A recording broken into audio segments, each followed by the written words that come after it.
We're in passion's prison as we promised you heaven, then put everyone through hell. You know these chains of love got a hold on us, but we promise to break those chains and set you free with a good name on this all-new episode.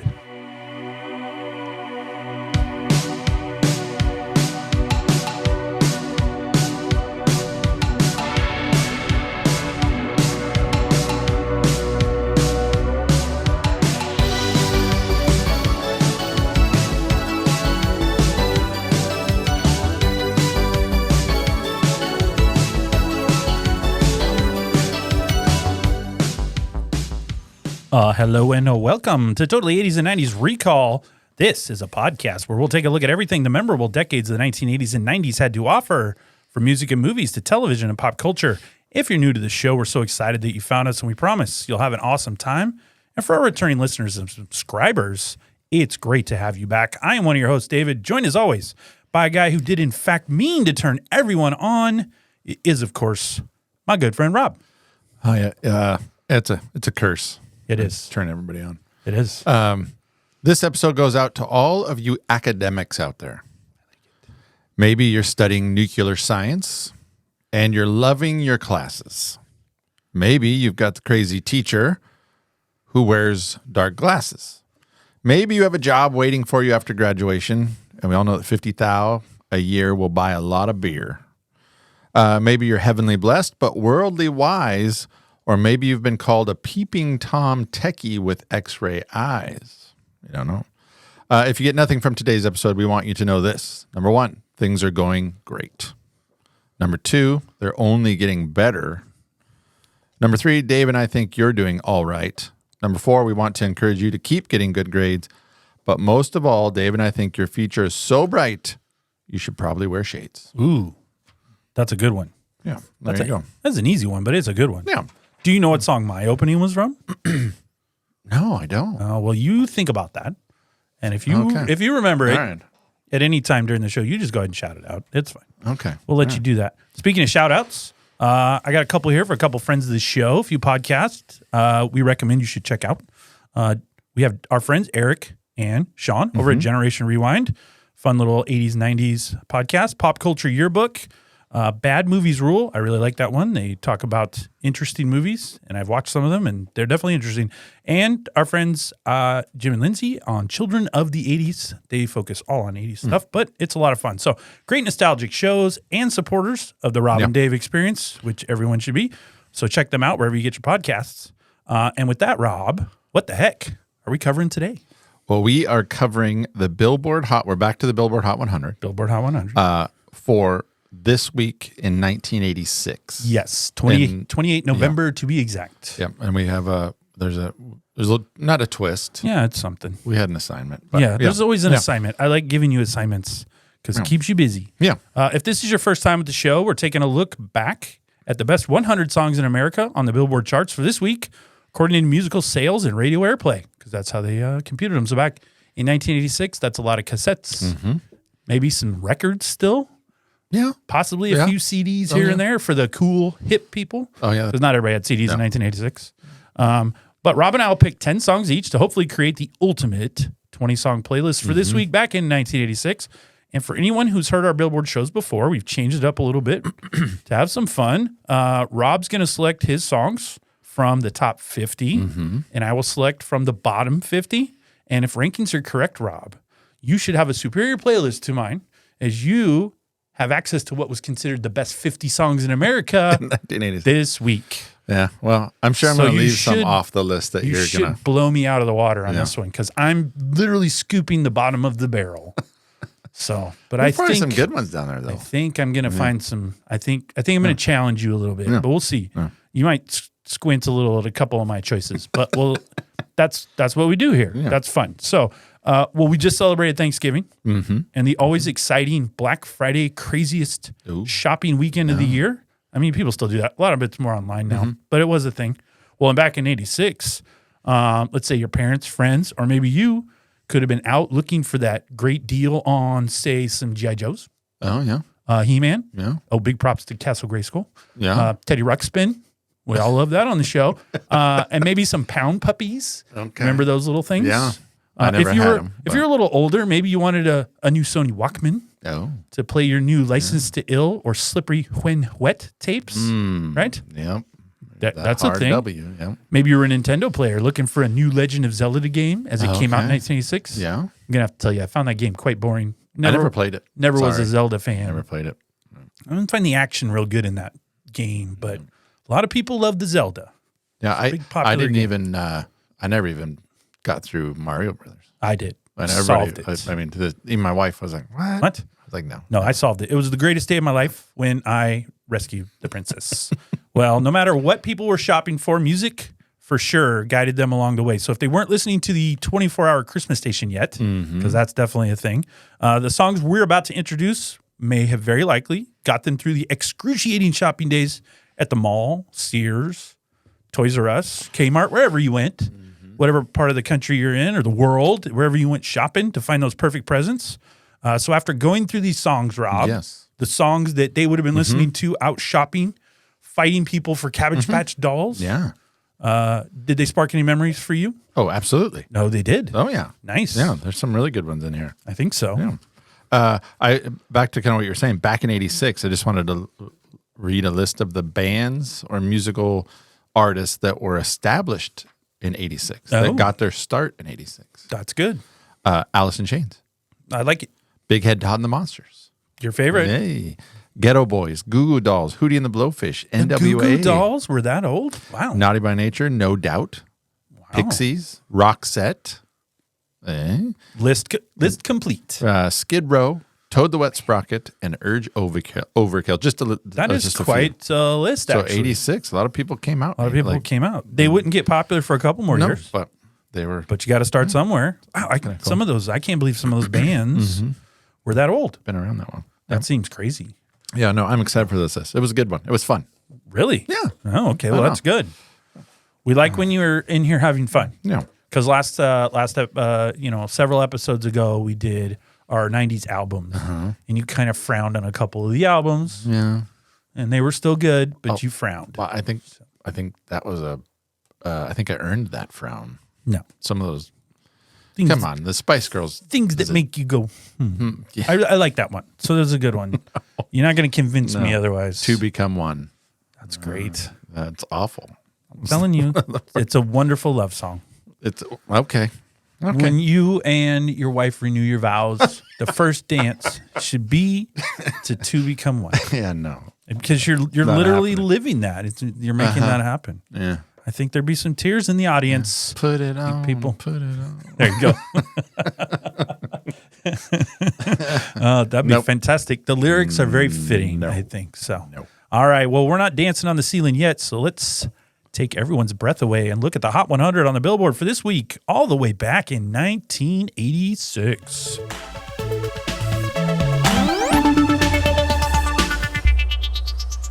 Well, as you anxiously wait for the reveal of our song choices, remember, you never want to miss an episode of Totally 80s and 90s Recall. Why would you want to do that? So if you haven't done so, take a second to hit that subscribe button and then share it with a friend.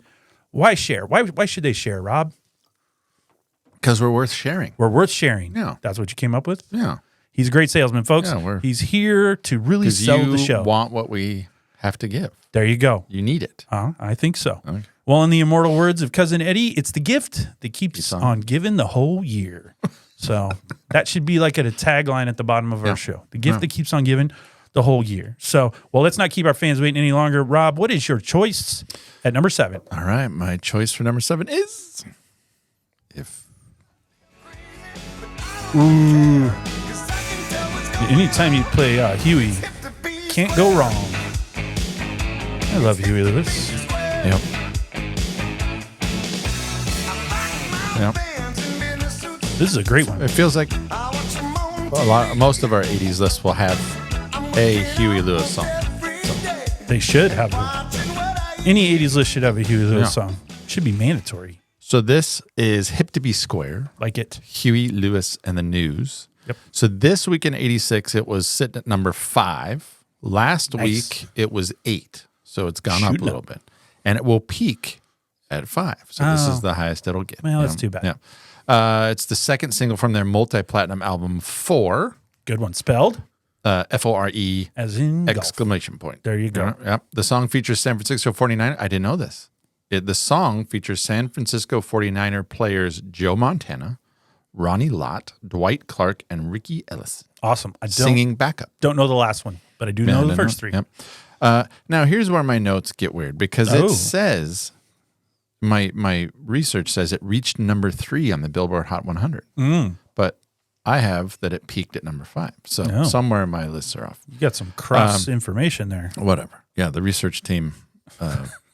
20 lashes with a You don't get to blame them. Okay. This one's your fault. Damn it. All right. The song is about, this is a quote, a phenomenon where people from the 60s started to drop back in, cut their hair, work out, that kind of crap, but they kept their bohemian tastes. Bourgeois bohemian is what it was called. So kind of the idea of we're hip to be square, not popular. It's a cool thing to not be popular. Got it. You would know this most when it was referred to in the novel American Psycho. I love it. Yeah. Yeah. And there's a whole chapter in that book just on Huey Lewis and the News. Yep. And I have a little quote here from it. But in 2013, Lewis himself guest starred in a parody of the scene from American Psycho with Weird Al Yankovic. And he plays Weird Al Yankovic plays Jared Leto's role, and then Huey Lewis plays the American Psycho, Christian Bale, and he they redo the whole scene. It's really good. And then it was redone on Sesame Street, hip to be a square. Nice. Yeah, there you go. It's a learning thing. Yeah. Trivia for you, of course. It's what is Huey's real name? Is it Hugh Morrison? Is it Hugh Craig? Is it Hugh Jackson? Or is it Hugh McDonald? Did you say Hugh Jackman? Jackson. Oh, okay. I'm going to go with the D. Oh. It's disappointing. Yeah, no, his real name is Hugh Craig. Craig. Okay. He changed his name after people started calling him Huey Louie. Oh, okay. And then it just stayed as Huey. I mean, Huey's an interesting name for an adult. I gave him a pass on that. But you made a lot of Hueys. Yeah. In fact, the only other Hueys I know are like the duck. Huey, yeah. Huey, Dewey and Louie. Louie, what, Huey? Dewey and McDuck, Huey, whatever. Well, they're the nephews of Scrooge or something. Yeah. All right. Well, that's a good start. Anytime you can start with Huey Lewis and the News, you are winning in life. All right. All right. My number 7 is a fun, cheesy 80s song. I like cheesy 80s songs. And who doesn't like that? Everyone likes a cheesy 80s song. Here it is.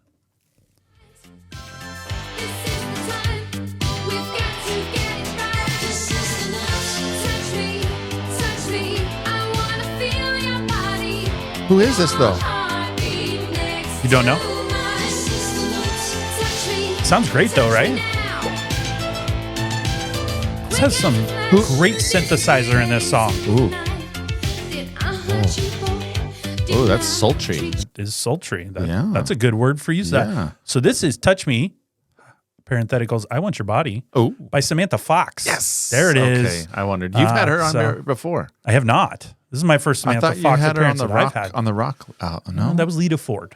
You're getting them mixed up. Damn it. That's not the same person. Well, Fox is an English pop singer, and this was off her debut studio album, Touch Me. So number 55 this week, hit number 4 on the U.S. Hot 100, but overseas, man, this song, it went number 1 in Australia, Canada, Finland, Greece, Norway, Portugal, Sweden, and Switzerland. This is a pretty catchy song for sure, but I'm not sure that it's so good it should be number 1 in the entire world. But who am I? What do I know? I think it's good. I don't think that. She's a former topless model who was signed to be Britain's Madonna. Once they picked her to be Britain's Madonna, she signed a 5-album deal. It seems aggressive. It didn't really go the way they thought it would. She did not achieve Madonna status. She had a few more mild hits in the UK, US, and elsewhere, but never reached, I think, the stratosphere they were looking for on that. So, but fun fact, from 1983 to 1986, she was a page 3 model in the Sun tabloid newspaper, very big tabloid in their old jolly London, England, making her one of the most photographed British women of the 80s. Oh, wow. Yeah. So there are lots of spots on the internet you can find those pictures. So the name of that song is Touch Me. Touch Me. Parentheticals. I Want Your Body. Okay. And the name of the album is Touch Me. Oh, so that was the conversation when they were making the album. No parentheticals. Like, what is the name? What's the what name? should we call this album? Touch Me. Touch Me. Yes. Okay. And it fit coming from being a topless model. Let's just let the innuendos fly. Right, yeah. And by the way, this whole fitting. song is just innuendos. If you were to get into the lyrics, as you said, they're a little, what was the word you used? Sultry. Sultry. I like that. That's what it is. So Samantha Fox kicks off my list at number 7. Makes me feel all funny in my, as you might say, in your plums. Well, it's funny on the Saved by the Bell when they were in the junior high, that girl that was staying at, she was based on Samantha Fox. Oh, yeah. I forget what they called her. They called her something with an S as well. Right. And Zach kissed her at home. That's right. Stevie. That's what they called her. Stevie. That was kind of Samantha Samantha to act Fox. like she's a normal girl. Yeah. And then she puts the wig on and That's she's right. Stevie. And the song, I think, in that show is not that far off of the I Want to Touch Your Body. It's kind of similar. So all right. another reason to love Saved by the Bell. That's right. There you go. It always comes back. Or that one, I guess, was Good Morning, Miss Bliss. So there you go. All right. All right. This is my number 6. Number 6. Ooh. You went to Madonna. I did. You are not I like this song. a huge I Madonna remember- guy. No, and I'm a huge fan of her. But this one I remember. I like this one. This is one that would have been playing at Oaks Park. You're going around. yeah. You're going around. Maybe it's couples. Well, at Maybe- 86, I would have been. 86, I you would have were been 9. 9. So Yeah. I would have said spin the bottle, but yeah, but no. that would have been a weird 9-year-old activity. But you could have been doing it. That's fine. Your babysitter was a little loose and free. I know. No. I mind it. Who knows? We were latchkey kids. We were home by You're ourselves during the summer. My best friend. Anyway, this is Madonna. It is. True Blue. This week it was number 3. Yes. Last week it was number 3, and it will peak at Number 3. There Yeah. you go. Madonna's True Blue album topped the charts in over 28 countries and became the best-selling album of 1986. Beautiful. There you go. It was released in 86, September of. It was co-written by Madonna. The song deals with Madonna's feelings for her then-husband, Sean Penn. Who was the other co-writer? I didn't write them down. Was it Sean Penn? No, it wasn't. Oh, okay. People I didn't know. I didn't want to put them in my notes. Gotcha. According to Madonna, True Blue takes its title from the favorite expression of Penn and to his very pure vision of love. But then in 2015, they asked her what it was about. She said, True Blue is a song about true love. I don't know what I was talking about when I wrote it. There you go. Perfect. It's been received by critics as lighthearted, a cute retro song, fun, a masterwork of simplicity interwoven with secret complexity. No, that seems like a lot for that song, but okay. On one hand, it's just a basic street corner ditty with 4 basic chords. In another context, it's a counterpoint harmonic blanket twirling with star-spangled timbre and dynamic drive. That's too much. And then you get down here and somebody says it's dated and simplistic. Simplistic, yes. Yeah, there you go. I hiccuped. That didn't sound That's good. okay. A little trivia for you. Madonna was fired from her job as an elevator operator at Terrace on the Park for what reason? A, vandalism. B, theft. C, failing to show up to work on time. Or D, having sex with a waiter in the elevator. Definitely D. Yep, she was having sex with a waiter in the elevator. Of course she was. This is Madonna. She only worked there for 2 weeks. Good for her. There you go. Well, that was not what she was meant to do. No. So I will say, solid song. Not my favorite Madonna song. There, I could list probably 10 other Madonna songs I like, but solid. Yeah. For 86, it's got some good nostalgia to it. Yeah, that's what I So like I'll do that. Well, my number 6 goes in another direction, not Madonna. It shows that bad boys can have a softer edge. It's a power ballad from Cinderella. It's called Nobody's Fool. Ooh, Really good. this is good. Wow. Oh, you're going to tell me. But I was going to say, where did this... Where did it, what? Like where it is on the list. I was curious to know. All 'Cause right. you got the bottom 50. Yes, this is American glam metal band Cinderella, and they were indeed nobody's fool this week, sitting at 77 on the Billboard. It would hit number 13 eventually on the U.S. Hot 100 and number 25 on the mainstream rock charts. The song demonstrates a falling out of love situation. So again, even hard rockers can get emotional over their ladies. Wow. Even though there's lots of was gonna ladies, say. it's hard to discern which ones are which. But when you get attached, It can be tough. Cinderella played Nobody's Fool live in Russia in 1989 at the Moscow Music Peace Festival. This was a 2-day concert where they were joined by, this is crazy, Skid Row, Motley Crue, Ozzy Osbourne, the Scorpions, and Bon Jovi. So that sounds like a pretty rad. And where was that at? Russia, Moscow, 1989. Yeah. Somewhere in the world, somebody was like, I was at Moscow in 89. That is a rad lineup. And I'm sure the local bars, hotels, and ladies were not left unscathed. Something bad happened. They were there for 2 days. Something bad happened. That whole group, they're there for 2 days. Come on. Yeah. I mean, you got just Motley Crue and Ozzy Osbourne alone, and then you throw in, Bon Jovi and Cinderella and Skid Row. I don't know if they were as famous for their debauchery. Yeah. Moscow was never the same. No way. I don't think so. Yeah. Good song. That is quite. I like it. That is a grouping. That's a heck of a concert, by the way.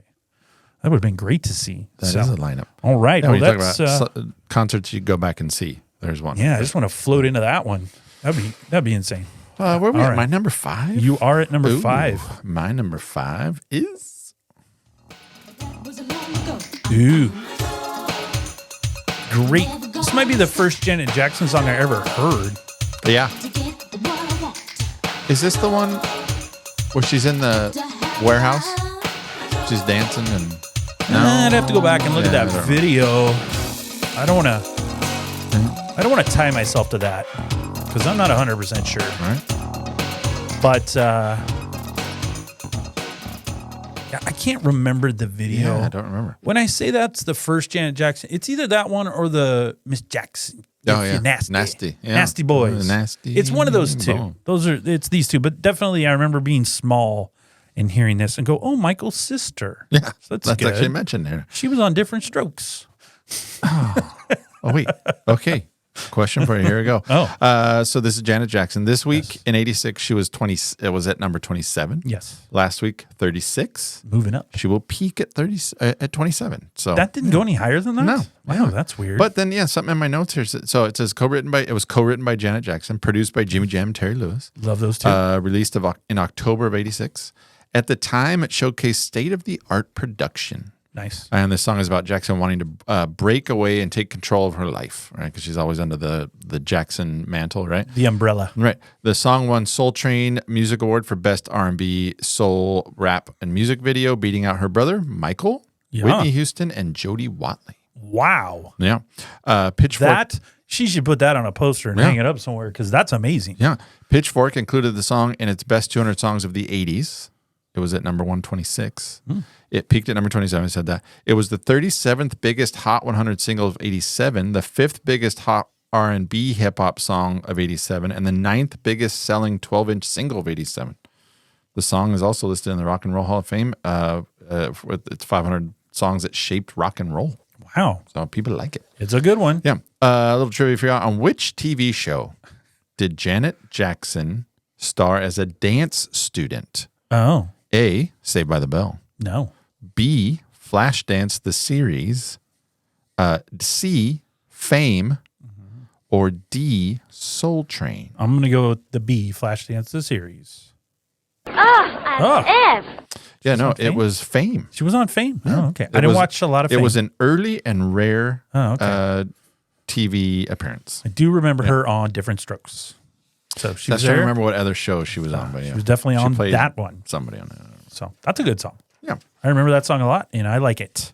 So can't be mad about any of that. Well, I am going to follow your lead, and we are going to jump back on the Huey Craig train. Oh. And I have Stuck With You by Huey Lewis, and of course, The News. I like this one. I actually think I like this one better than Hip to Be Square. Hip to Be Square. Yeah, this is good. Yeah. I really like it. Same album. How about those two shots on one album? Hip to Be Square and this? Wow. They had two, well, that whole album, 4. They've got.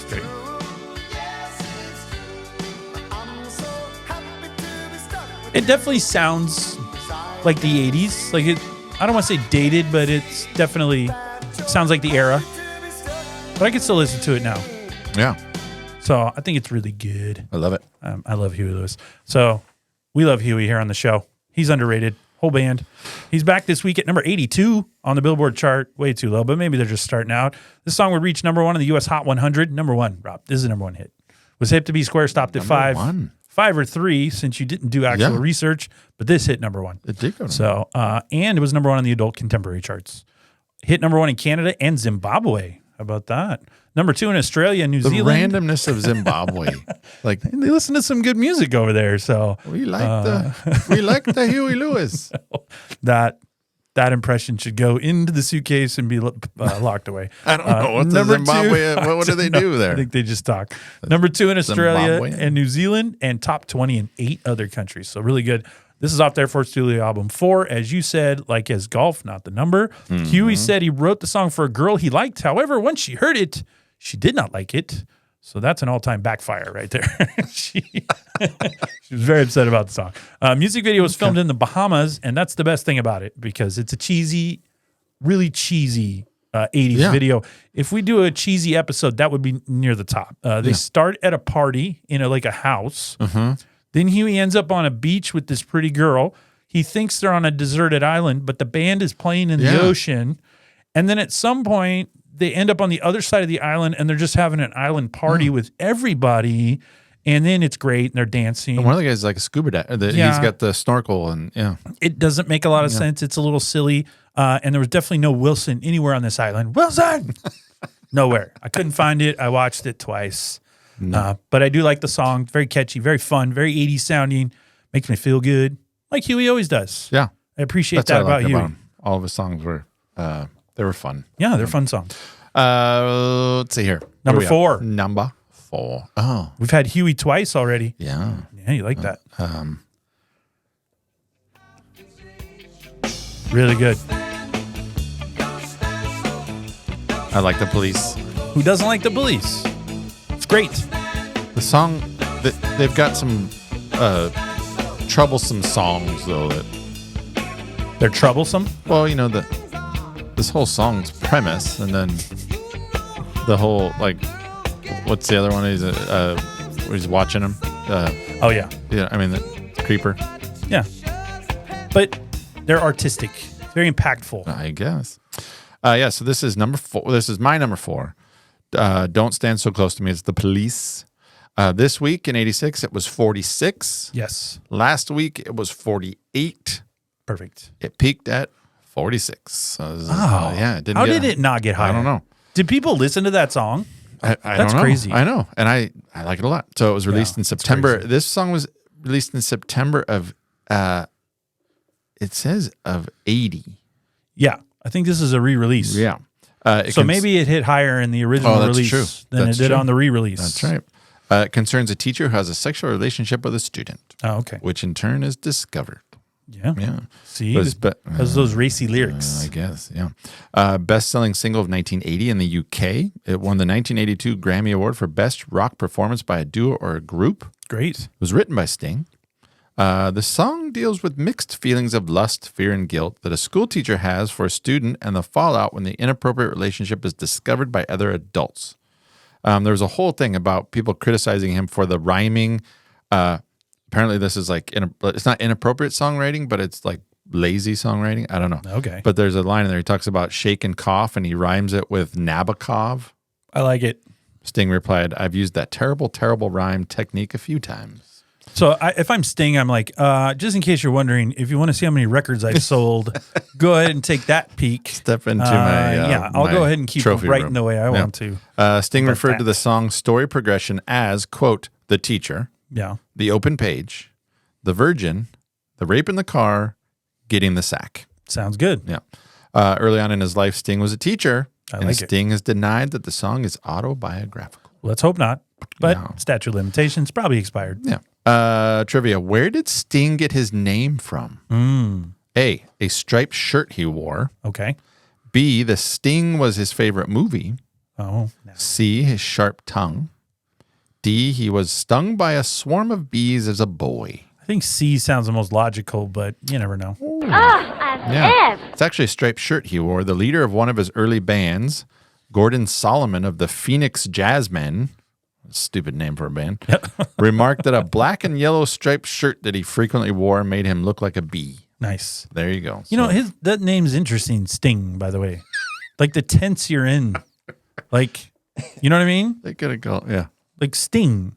We're just How is that? Not stinging. stinging. Not stung. Stung. It's sting. It's right there in the middle. I don't know.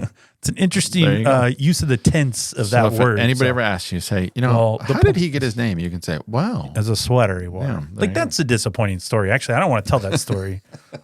Something better could have come from that. I would have made something else up. That's not good. So, but what is good? That's good Sting. Fields of Gold, bad Sting. Ooh, so Fields of Gold. I like that song. I stop. think I played it on it. You have, and it's rough. So nobody likes it. All right. Well, my number 4 is from one of my favorite bands. Oh. And I will actually say my favorite band named after a city. Of course, it's Chicago. Oh, crap. Will You Still Love Me? I'm going to ask a really dumb question. I should Go know ahead. this. Is this Peter Cetera? This Chicago? is not. Cetera's, he left in 86. I don't know this. Oh, I know this one. Of course you do. It's Chicago. Everybody knows it. I think it's crap. I Got a Lot of Love. It's a great ballad. Nobody What are you likes talking Chicago. about? Everyone likes Chicago.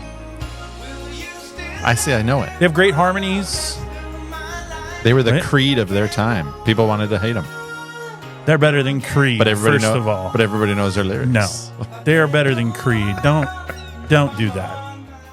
Don't do that. What? They're not Creed, first of all. They're Chicago. Creed is a whole separate. We'll have a Creed day. We don't need to do that right now. So this was rising up the Billboard this week, checking in at number 61. It would eventually hit number 3 on the US Hot 100 and number 2 on the adult contemporary charts. This song was the first top 10 hit for Chicago since the departure of Peter Cetera. Peter Cetera. And he was replaced on this album by Jason Scheff. I love Chicago, but this video sucks for sure. All right. It's in that hazy film they did in the 80s. I don't know what artistic person made that choice. Well, let's have a little haze on it. I don't know if it's like a dreamscape. I'm not sure what's going on, but it's a crappy video. But despite being a crappy video, it's Chicago. It's memorable ballad. I love it. Has to be on my countdown for sure. Yeah. As we know, if Chicago's an option, I'm probably going to choose it. Yeah, so I know. That's why I picked it for you a couple times when we did the Can't pick go for wrong. each other list. There's a couple bands you can't go wrong with. Chicago, Roxette, Creed, no, Peebo, not a band, a singer. Peebo, can't go wrong with Peebo. Yeah. So Nirvana. No, that's pretty much the top 5 right there. Yeah. So that's it. Can you name those again? 5? Your top 5? Say that again. Chicago. 5 was Nirvana. No, Chicago. 5 was Nirvana. Yeah, Chicago. 4 was Peebo. 3 was Huey. Okay. 2 was Roxette, and 1 is Chicago. Okay. You play any of those, Chicago, that's fine. Roxette, Huey Lewis News, Peebo, and Nirvana.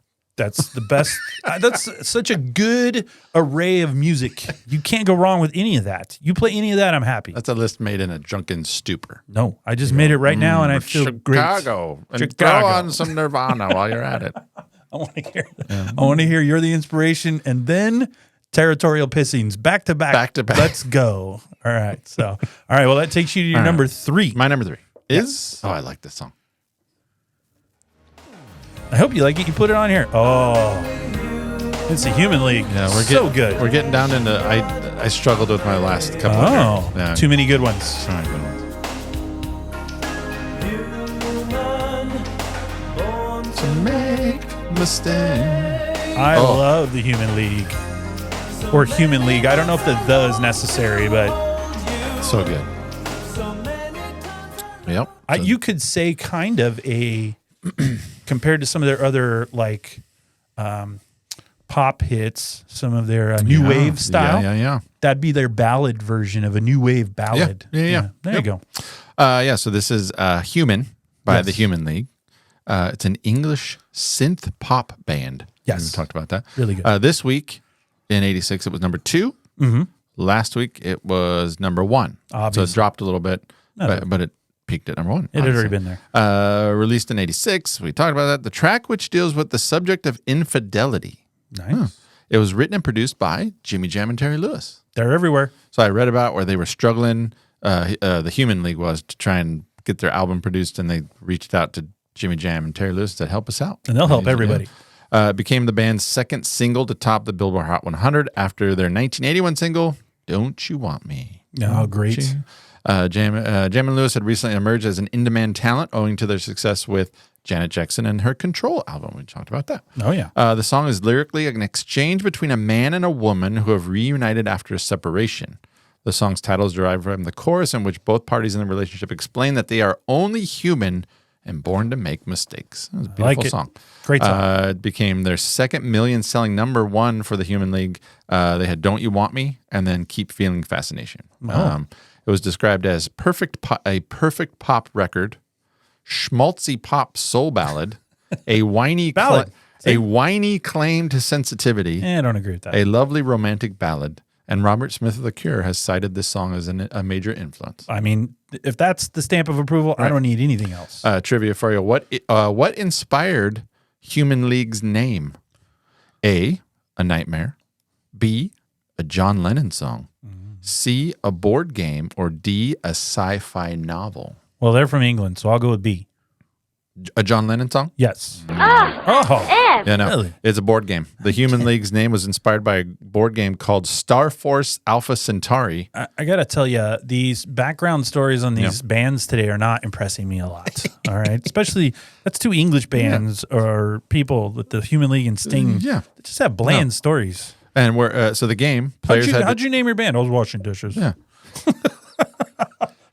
Soap suds. You could say anything in that interview. Just come up with something good. So the players had to choose between joining the Human League or the Alliance of the Non-Aligned. That's very, very profound. The band members found the name fitting and decided to adopt it for their own. Nice. There you go. So, well, you've gotten through up to number 3 today, and I have not hated one of your songs. This is a miracle. I don't hate any of your. Well, the Chicago one's a bit of a turd, but I'm going to say that about all of your Chicago songs. Just letting you know. As long as we do this show, I don't. Oh, the only one I do like is the Karate Kid one. All right, but everything else, you can put. You are way off on this one. So, well, Rob, we pride ourselves on being nasty on this show.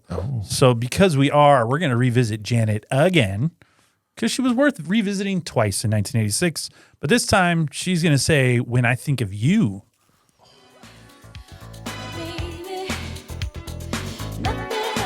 Yeah. It's like a good dance hit right here. I think of the video. I don't remember either of these videos. I watched this too, and I still don't remember it. Yeah. I guess it's just not that memorable. The video. Well, there's the one I've done.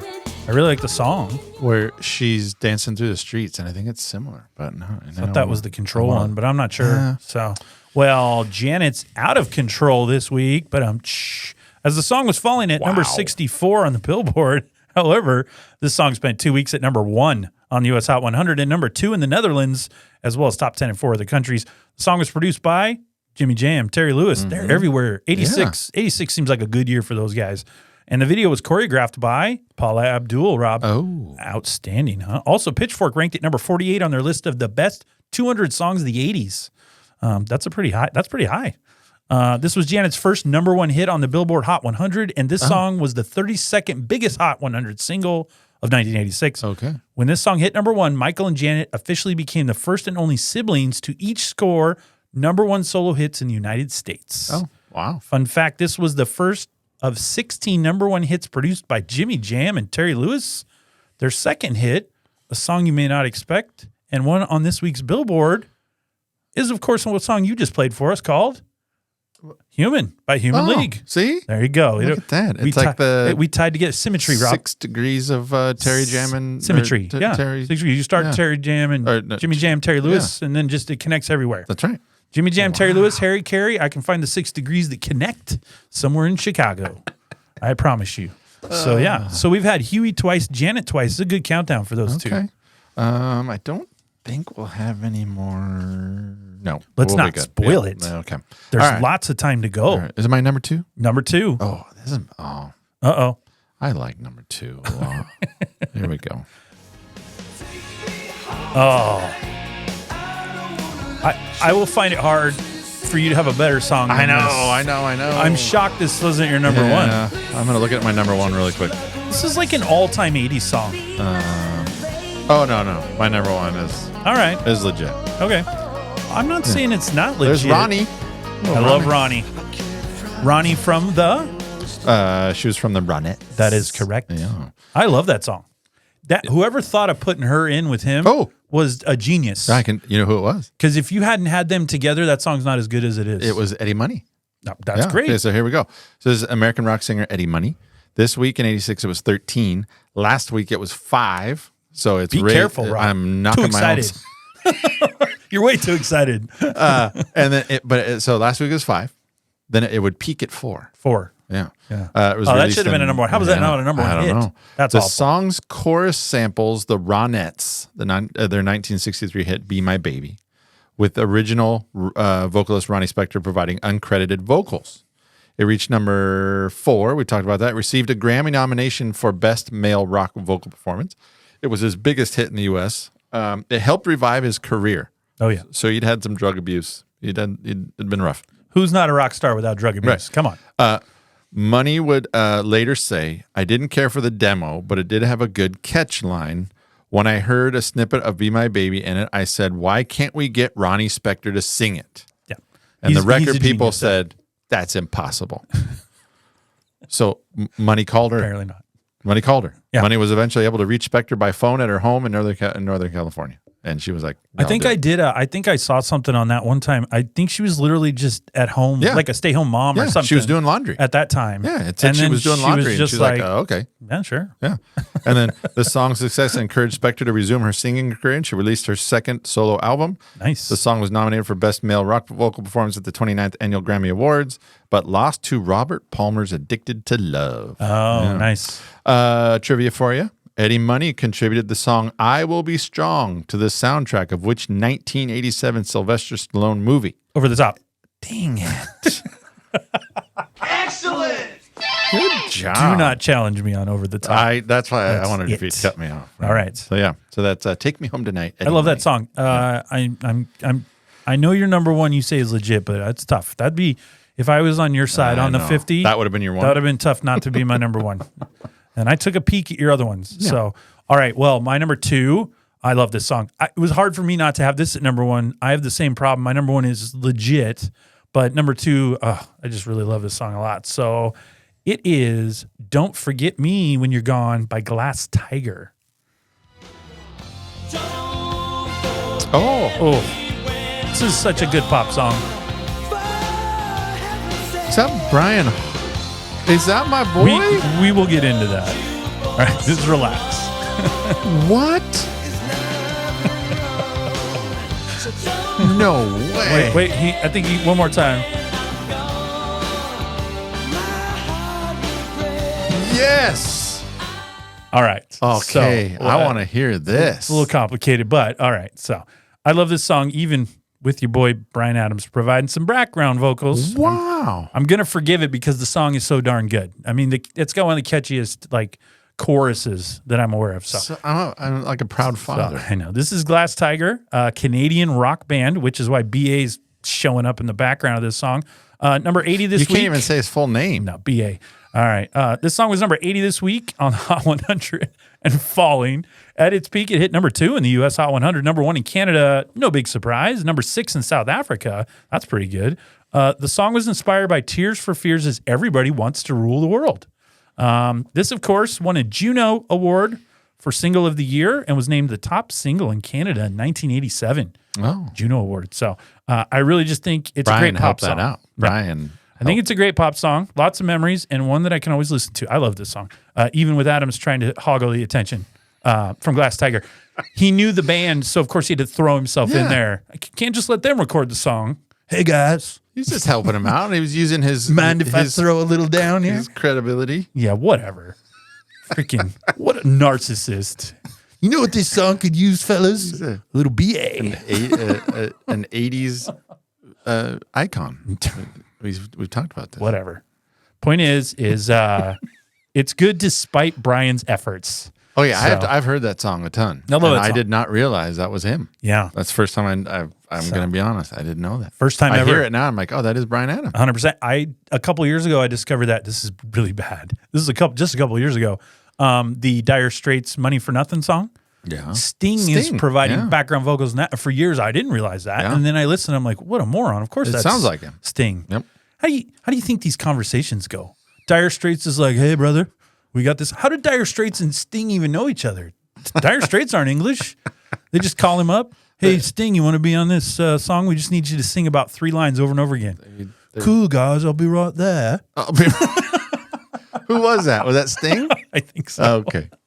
I'll be right I'll be in the studio tomorrow. I'm about to lay it down. Change my sweater. Change my sweater. Anyway. All right, Rob. All Well, right. before we reveal our number ones, because we've come all the way down to our number 2s, let's head over to our favorite place. The cut line. That's a Sting right there. Well, we love music so much, it's almost impossible for us to choose just 7 songs. So for this segment, Rob and I will each identify 2 cuts that just missed being on our lists, and an honorable mention that is a song we didn't hear when it came out or have come to like even more since 1986. So with that huge introduction and build up, Rob, what is your first cut? Ooh, build up. Don't let us down. Which needs a release. There we go. I know you're having a tough time following Bryan Adams. I know. Really good. This is my first cut. This is good. Yeah. Pretenders? Yep. And I This and could have been an argument to be on the actual list. Yeah. But you had good songs. I put them on there because I didn't really find them till later. And, I gotcha. And I mean, This could have been your honorable mention. Yeah. Your honorable mention must be great. Yeah. My honorable mention is. All right. I think you're going to like, I think of all my songs, I think you're going to like my honorable mention the most. All right. It's going to be tough to beat Eddie Money. All right. You're going to be proud of me. All right. We'll see. Don't promise yourself these things before they happen. All right. Let's just get there first. Okay. I strive to make you proud. That's what I do. All right. This week in 86, it was 19. Last week it was 22. Yeah. And it would peak at 19. So there you go. Chrissy Hyde said she was inspired to write the song for her friend John McEnroe. The tennis player? Yeah. Oh, okay. Yeah. Just as friend, and everything I read it said friend. So I was like, did that mean friendship? Romantic friend? I couldn't. How did those find two get that. together? Yeah. By the way, McEnroe's a pimp. So. Been described as jangly guitar. Yeah. Cashbox praised Hyde's sultry vocal. Sultry, that's another word. That's come up several times. And powerful songwriting. It was written by Chrissy Hyde. The song describes the complexities of love from a female perspective. So she's inconsistent but wonderful and wants her lover to know that he shouldn't get too worked up because she could change quickly. Yeah. She puts a lot of weather references in her lyrics, implying that her mood reacts in a similar motion. So some cool lyrics, though. Upon a sea where the mystic moon is playing havoc with the tide. That's something. That's really good. Okay. And then if I split like light refracted, I'm only off to wander across the moonlit mile. Those are the lyrics? Yeah. They're a little pretentious, but that's good. okay. But I like the song, so I'll let it go. A little trivia for you. Chrissy Hynde co-wrote what popular song featured on the popular TV show Friends? No multiple choice. It's the Rembrandt song. Why can't I remember? No.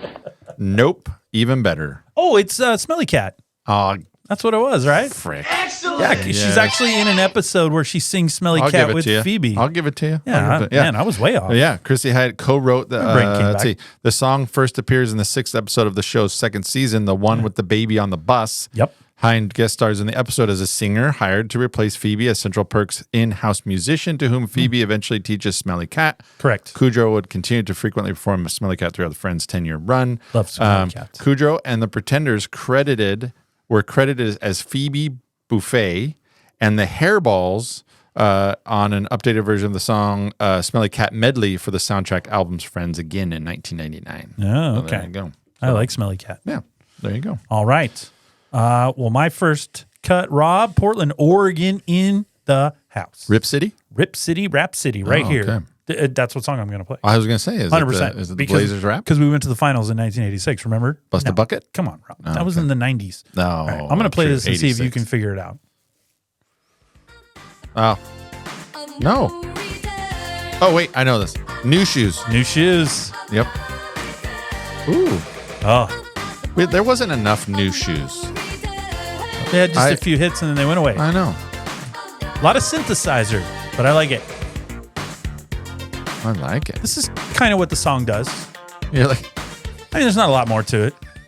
So that's pretty much, there's not a ton of lyrics in that one, but I like it. It's catchy pop song. This is New Shoes, spelled Nushooz. All right. In case you were wondering how they spelled it. Clever. Point of No Return. Rep in the Northwest at number 90. It would have been weird if it had the actual like New Shoes, N-E-W, like shoes. I think that would have been cooler if they just spelled it that way, right? Like Blue Pants. What's the name of your band? Blue Pants. I like it. Anyway, Rep in the Northwest at number 90 this week on the charts. It was falling. Only hit number 28 at its peak. Too low, folks, on the U.S. Hot 100, but was number 1 on the U.S. Dance Club charts. I bet you could see that. Top 25 in West Germany, Canada, New Zealand, and Switzerland. This video sucks again. Some of these 80s videos didn't hit as cool as I thought. I remember the video being a thing. The lead singer is on the Hollywood Walk of Fame, and her husband is in a closet full of shoes. The shoes eventually take the shape of the flags of the U.S., Canada, France, and the U.K. Okay. That's it. That's the whole video. Like, she sings, and the shoes form these flags, and that's the whole video. Oh. It's a good poppy, cheesy song. Yep, but I like it. Fun fact, though, the director of the video that I hate, apparently, Wayne Isham is his name. He also directed Metallica's Enter Sandman. Oh.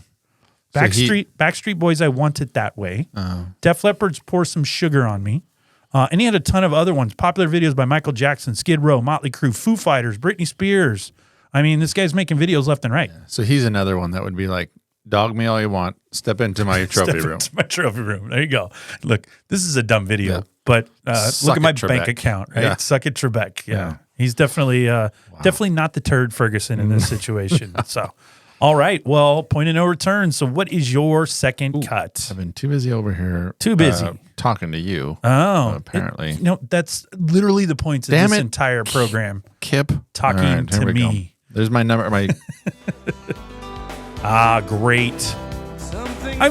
I saw the countdown and how this wasn't on your 7. I know. Well, I was waiting to see if this I didn't listen to this. I was waiting to see if this was going to be number 1. This is awesome. It's a good song. Bruce Hornsby, baby. Dun, dun, dun. And the range. I don't want to forget about the range.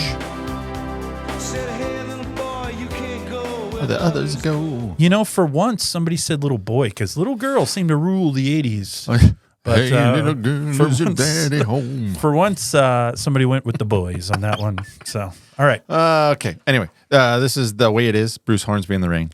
This week in 86, it was 8. Last week was 9. It would peak at 8.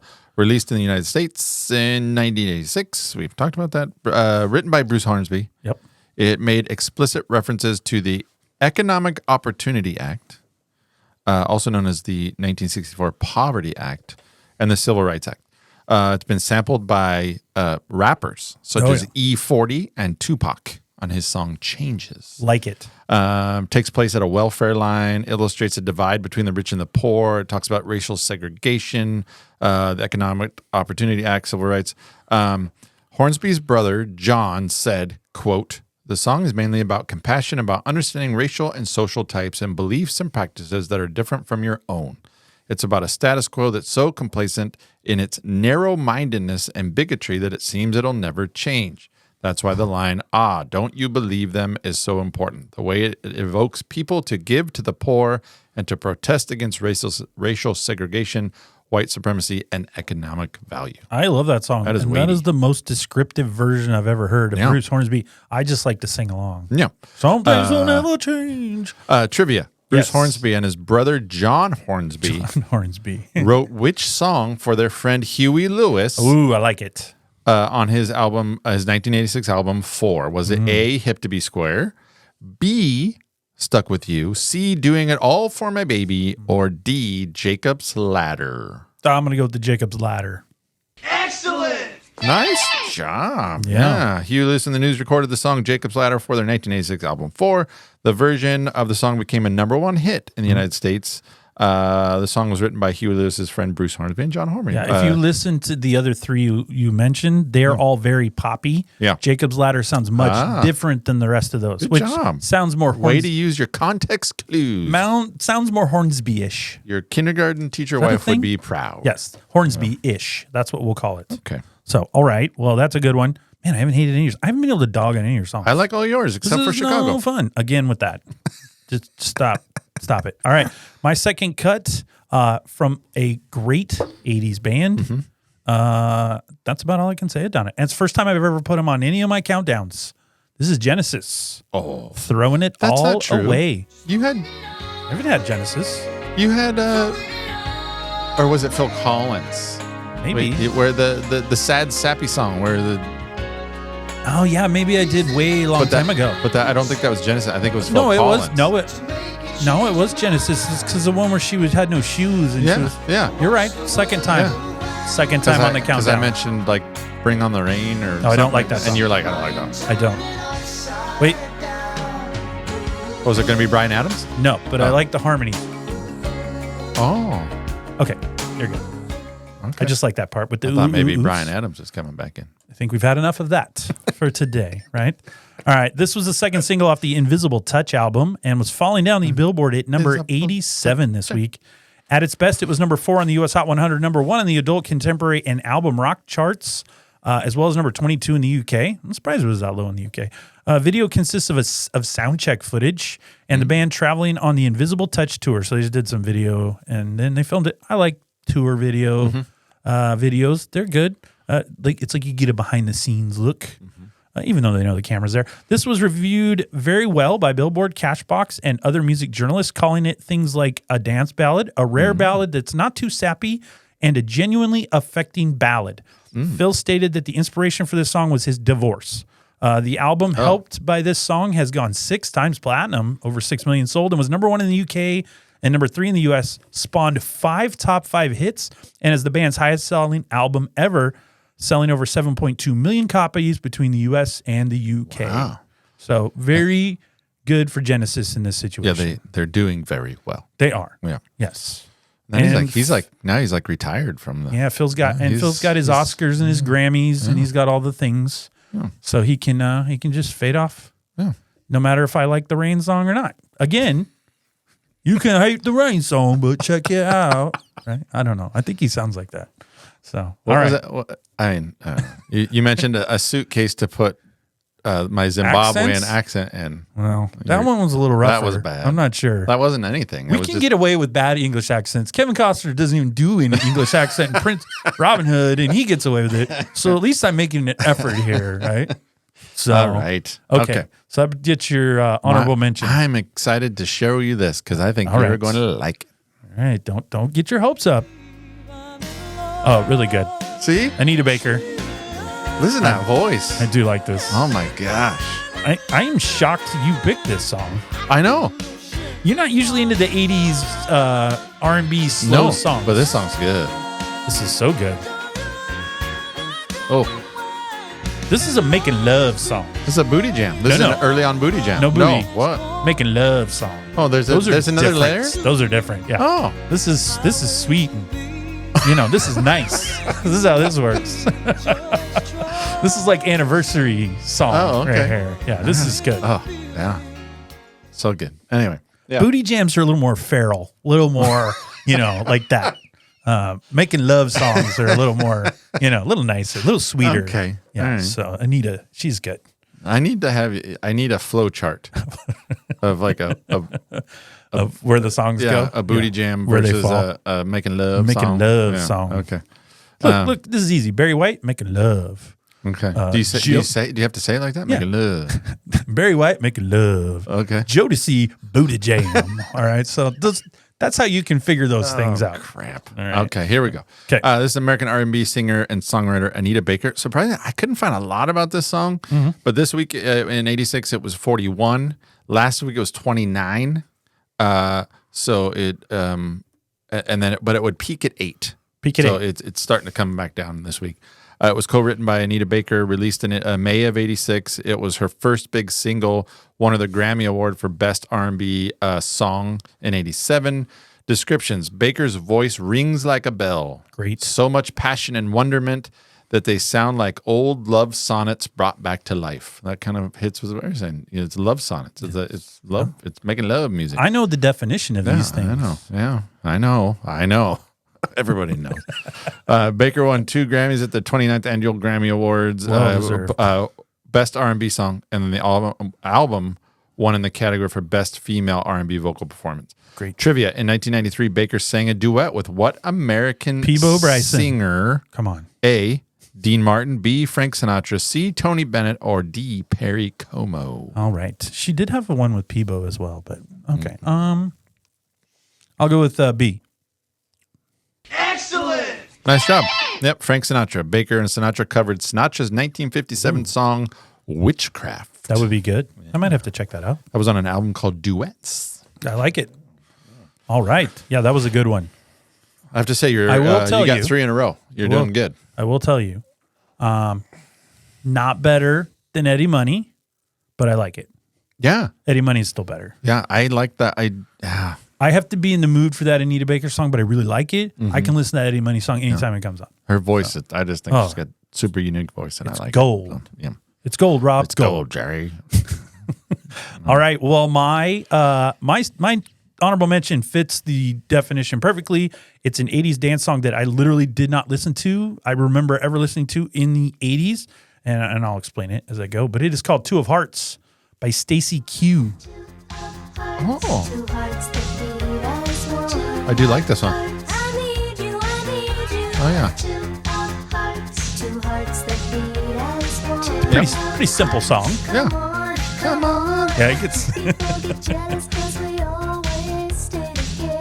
I've never listened to the lyrics. They're not hard-hitting. Oh, okay. People are always jealous because we stay together. That's part of the lyrics. So no, this is this song, 2 of Hearts by Stacey Q, released June 13th, 1986. Falling down the Billboard, it was at number 71 this week. It had hit number 3 on the U.S. Hot 100, number 1 on the dance singles chart, obviously, and number 1 in Canada. It was also a top 10 hit in 5 other countries, but only 87 in the UK.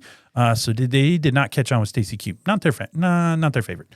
This is her biggest hit and ranked number 27 on VH1's Greatest 80s One-Hit Wonders. I was going to say her only hit. Yeah, I don't know much else. This is my honorable mention because I didn't listen to it. In 86, I don't remember listening to it at all. And then I was watching the movie Hot Rod, Andy Samberg. There's a scene where, for anyone who's seen Hot Rod, they're in the parking lot dancing and pushing each other into a van and stuff, but they're just dancing weird in a parking lot. And this is the song explained, 2 of Hearts, and they're doing these weird arm things and stuff. It's quite hilarious. I laugh a lot every time I see it, so you could YouTube that, check it out. Turns out though, it's a good pop song, makes you feel good. Yeah. Like I said, it's not a hard song. Like there's no thinking involved here. Just put it on, relax, have a good time. So I love it. No, I like it. It's a good song. Good song. Do you remember that from then? I think I've just heard it on things now, like modern, like on commercials or something. But I don't remember that. When I heard out. it in the movie, I was like, "What is that?" Laurel knew that. She had heard it before, but I did not. Nope. I did not recall it. It did not fall on my radar. Nope. Not one I would have picked. Well, drum roll. We have no drum roll, but if we did, it would be drum roll time because guess what? It's time for the number ones, and where you see if you pass the test of something better than Eddie Money's "Take Me Home Tonight." I think I did all right. Here we go. Ooh, it's a false start. What is going on here? I don't know. You're pushing the buttons. You went with Bon Jovi. I did. I know. It's tough. I know. It's tough. That's great. And I will tell you, I tried to make sure. I didn't want to just, you gave me the top 50. Yeah. So I didn't want to just go, number 1. Yeah. It's my number 1. Yeah. This was number 1, though. But it was number 1. It was number 1. Yeah. It's awesome. I mean, it's hard to say it's not awesome. I legitimately like every song you put on your playlist. The song I liked the least was probably The True Blue. Yeah. And I still like it. It's just not my favorite Madonna. But this is an awesome song. I can't say anything bad about it. Yeah, so this is You Give Love a Bad Name, Bon Jovi. It's been mentioned before. Yeah, probably. I can't remember. One of our countdowns. Yeah. This week it was number 1. Last week is number 4. It would peak at number 1, obviously. Oh, it can't go higher? I know. There you go. Right. It would peak at number 1. Of course it peaked at number 1. Come on, Rob. It was 1 plus later in the week. I don't know. So I try really hard to not give you material to give you shit about. You say it peaked at number 1. Well, where else could it go? Dang it. All right. It was released as the first single from their 1996 album, Slippery When Wet. Yes. It was co-written by John Bon Jovi and Richie Sambora. The Shocking. song is about a woman who has a jilted lover. Right? Very good. The band, it was their first number 1 hit. The song had a little bit of a rebirth in 2007 when a guy from American Idol sang it. Oh. I don't remember this being in our notes the last time, but the tune of "You Give Love a Bad Name" was originally recorded for a Bonnie Tyler song. Did you know this? I did.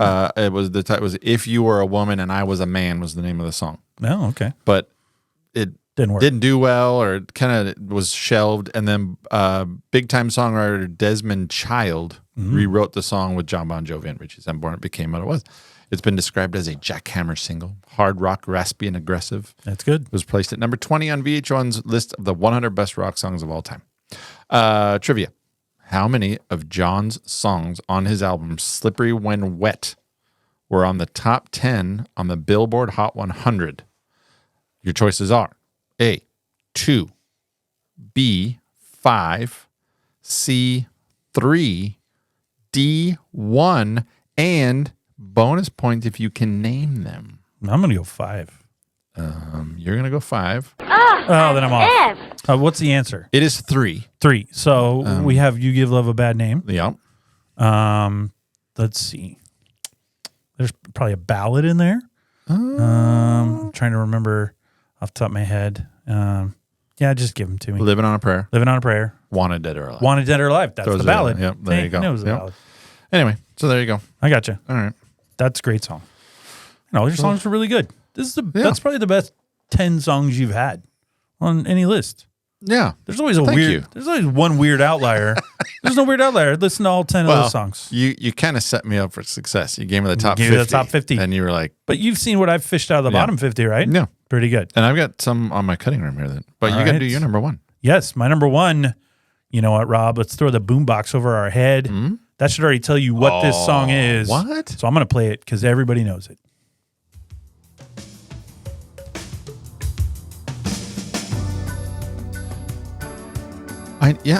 You don't know? I know it. This is in the bottom 50? It had to have gotten, it went higher. It's on the other way. Yeah, it's already peaked. Because this had to have gone number 1, right? Yeah. Oh, good song. It's a great song. Oh, yeah. Of your bottom 50, this is no. Yeah. Well done. Seemed like an easy number 1. Yeah. Yeah, good one. Yeah. I think I mistimed that. I didn't get into the chorus. Chorus No, is that's the best all right. part. But no, I think people. All right, so this is obviously "In Your Eyes" by Peter Gabriel. Probably best known for being in the John Cusack movie Cusack. "Say Anything," boombox over the head. Yeah. He's playing it for the girl he's trying to win over. Number 96 this week, and falling did reach number 26 on the US Hot 100. So only 26. I thought it would have got higher than that. It only went to 97 in Australia. So the Aussies were not impressed with Cusack's pickup moves. No Riz for John Down Under. Wow. I can tell you that much. This did, however, go to number 1 on the Billboard mainstream rock tracks, inspired by a trip to Barcelona. And the song has African inspirations throughout, says can hear that. Peter. I'd say a catchy 80s song that will always be remembered because of its use in the movie. However, I remember listening to it a lot as a kid. It still holds up today. I think it's really good. And the boombox move, that's been recreated so many times now. TV, movies. I mean, people have redone that boombox over the head thing a bajillion times. So, but originally Cusack did not want to put the boombox over the head. He wanted it on top of the car, and he wanted to be laying on the hood. Okay. And also, he was overruled. Also, the song playing originally in the movie when they filmed it was Fishbones. That's the name of the band, Fishbone. Bonin' in the Boneyard. Interesting song, little funky. In fact, I want to play it for you so you can see. Bonin' in the Boneyard. Bonin' in the Boneyard. This was playing when they filmed the movie, not what was Peter Gabriel was put in post. Okay. Because when they filmed it, and because as you'll hear, Cameron Crowe, director, it didn't fit with the scene. So Boning in the boneyard.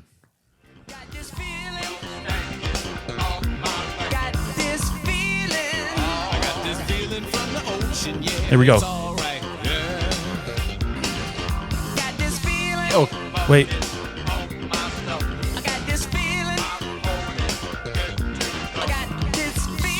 It does a lot of this, but there is a bone in the boneyard. Oh, here we go. This was playing when... Yeah, you can shut it down. So that's the song that was playing when they filmed the movie. That's a different movie. It's in Cameron Crowe. It didn't fit. That's and a different obviously movie. It doesn't fit. You're trying to woo the girl. That song doesn't make any sense. Boning in the boneyard. They added Gabriel in post-production. No way. Great move, by the way. Really Wow. smart. But Cusack really liked that song. He picked it Yeah, no. from my research. That's how he was going to woo the girl? It's a boning.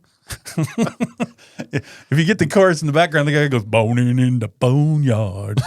So I'm not saying it's a bad song. It's kind of catchy, but it just doesn't fit that vibe of the movie. No, that's a different. So that makes a different movie. Fishbone's boning in the boneyard. So In Your Eyes, immortal, classic, perfect job by Cameron Crowe. That's why he gets paid the big bucks. Because that would have been, yes. Imagine the boombox over and then and keep boning.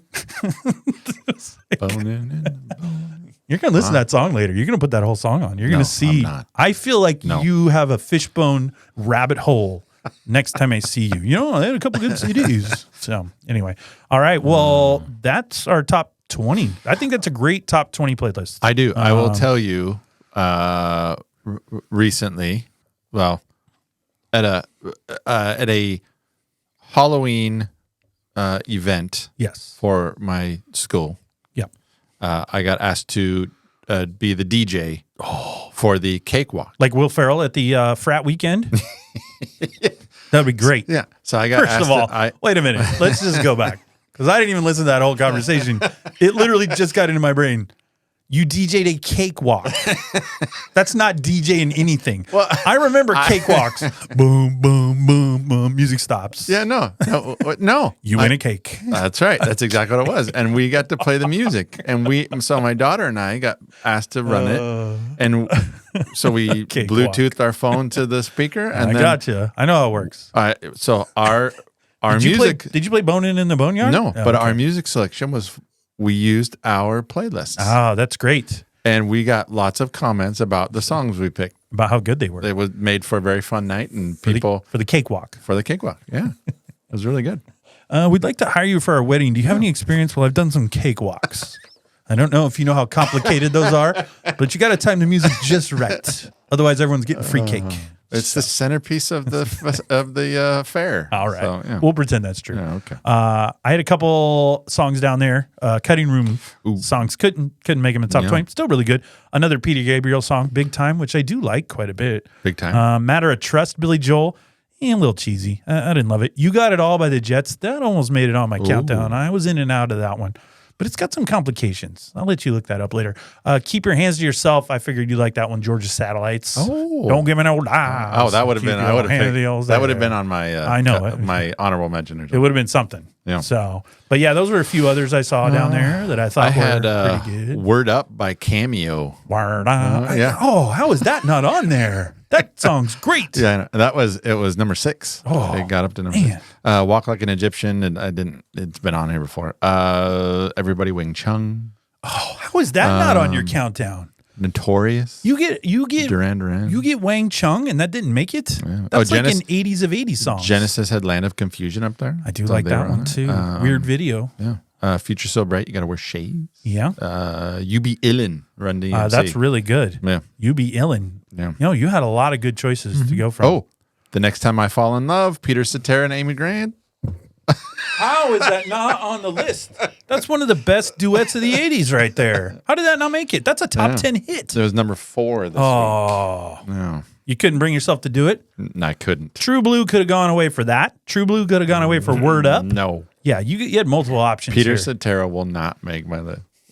I'm just telling you. You realize I punted the top 50 to let you have that song, and you still didn't capitalize on it. I think we should play a sample of that for our fans so they know how good it is, because that is awful that you deprived them of the wonderfulness. It's Cetera and Amy Grant. Their voices are just like pure gold. Like you put those together. I love duets too. So this is just, you've got me very excited at this point. I forgot that it was on the list. And how could you leave this off? This is impossible. This would have probably been my number one. It would have been. This would have been over Peter Gabriel. Oh, here she comes. Oh, Yeah. I'm so disappointed in you.